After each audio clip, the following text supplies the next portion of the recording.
first set of elevators is being installed at the Providence overpass. Here is InfoHub's infrastructure specialist, Renetta LaFleur. The elevators will make access for senior citizens, persons with disabilities, and pregnant women much easier. Project Manager acting for Donor Program at the Ministry of Public Infrastructure, Mark Green. So the elevators, they're a screw drive system, so they don't have those cables of normal elevators, which is a simplified system that's more robust. They're also built for the outdoor environment, so they're waterproof. They have a canopy to shade them.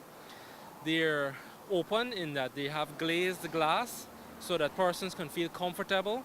You can comfortably enter it and exit. If something happens, someone can see you from outside. They also have LED lighting within the elevators. Trinidad company RBP Lifts Limited is installing the elevators with RM Engineering overseeing the process.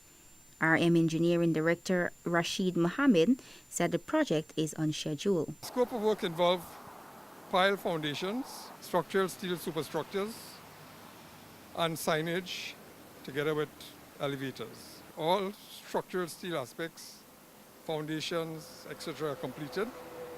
The remainder of the works now is basically the installation of the elevators. The cost for supply and installation of each elevator is US $61,000.